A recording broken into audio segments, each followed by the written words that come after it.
Hey, crafty peeps. Thank you for stopping in. I'm glad you're here. So, I'm here to do some projects for globalland.com. They had previously sent me some items to try.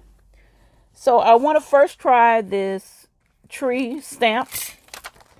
And I love it. It's really pretty background. It's like you're looking above, from above down at the trees. So, it's really pretty. So I thought the best way to get the best possible image or impression was to use my stamping platform. So that's what I'm going to do. I'm going to put this stamp in here, and I got a piece of cardstock cut.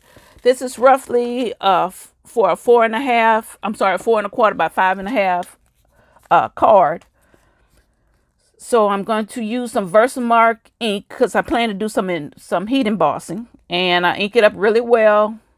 I did this a few times. I prepped the stamp before I used it. I didn't show that, but I prepped it with an eraser. Just rubbed it over and then inked it up really well. Used my pressing tool to get a good impression. And I did this a few times. And this is what I ended up with. So I think the detail in this could be a little better. You can see the details in the picture of the stamp, and I wish that would have came through on the actual stamp. And I did it several times to try to get the best impression. So for this one, I use this Wow embossing powder. And then for this one, I used the clear ink, and I use this gray or silver embossing powder by Nuvo. And I love the sheen it gives. So I have these two backgrounds. I think what I'm going to do, I think I'm going to make two cards. This one I'm going to turn into a shaker. Here I'm going to cut out the middle, and this one I think I'm going to use this background as is. So I fussy cut the middle of that tree stamp of that image, and here I want to just use some double-sided tape to adhere the acetate front to the back of the panel. And it did curl up a little bit with the heat embossing, but don't worry, it'll flatten out once we put the card together. And once I did that, I used some foam tape and put it on the card base around the perimeter, then added the sequin mix in the middle.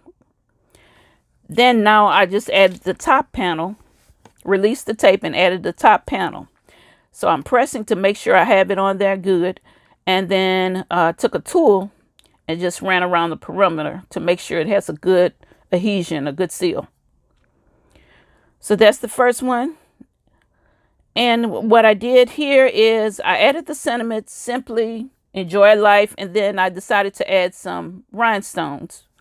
So for the next project, I picked these dies. Now when I picked these dies on the website, I thought they were to make a box.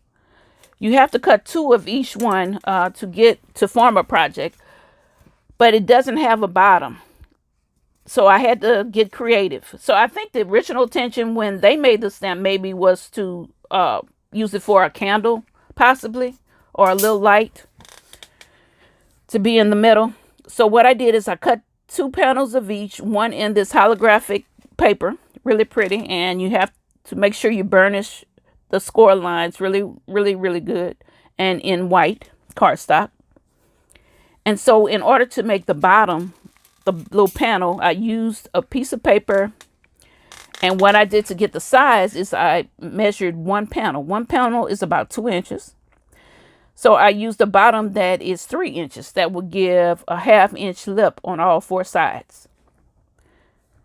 And so this is what we'll use to create the bottom and to form the box. So what you do is you cut up to the score line, and then you cut a wedge, a little tiny wedge, not much. And you go around the entire panel and do this. Cut up to the score line, then a wedge. Cut up to the score line, and then a wedge. And here lastly, same thing, up to the score line and then a wedge. And this will form the little tabs that you will put together to make your box, or to make the bottom portion.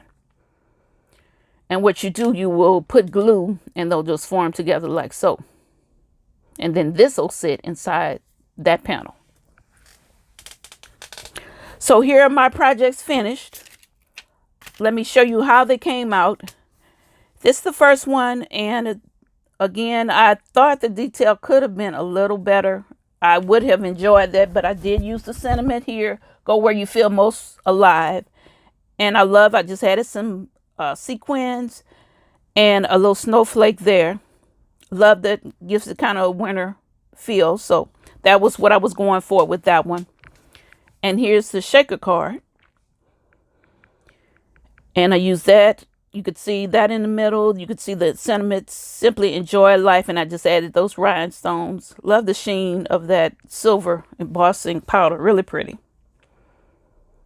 So I love those.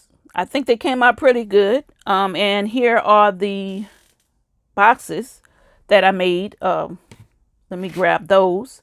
So here's the first one I made out of cardstock. And I was just really cutting this one to see how it comes together. But as you can see, it has detail on all 4 sizes. This one is more, I think, of a Christmas feel because it has the stars and the trees. And that's the bottom panel. And you could add, you could either cover the sides or, well, put something in the inside of the sides like this one. So here I just added acetate on all 4 sides to form a box. And I just decorated this front here, little glue string there. Pull that out. And I just added some leaves, a snowflake, a little pom-pom, just to decorate it a little bit. And this is the top. These 2 tabs go into a slit, and that's how it closes. So I'm just opening it up so you can get an idea of how deep it may be. It's about 4 inches tall in height. So, 4 by 2 inches. So it can hold quite a bit candy or treat or, anything that you may want to use it for. So that's this one. And I love how it came out. Really cute.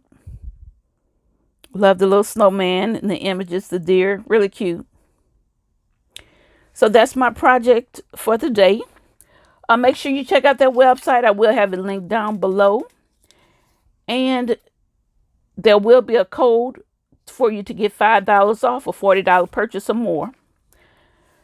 So my honest review, I think, again, these stamps could have been better. The dies, though, on the other hand, I think came out really well. But again, us crafters, you know what we can do. We can take lemons and make lemonade all day. So that's what I did here. So thank you for watching. I'll see you the next video, and you have a great day.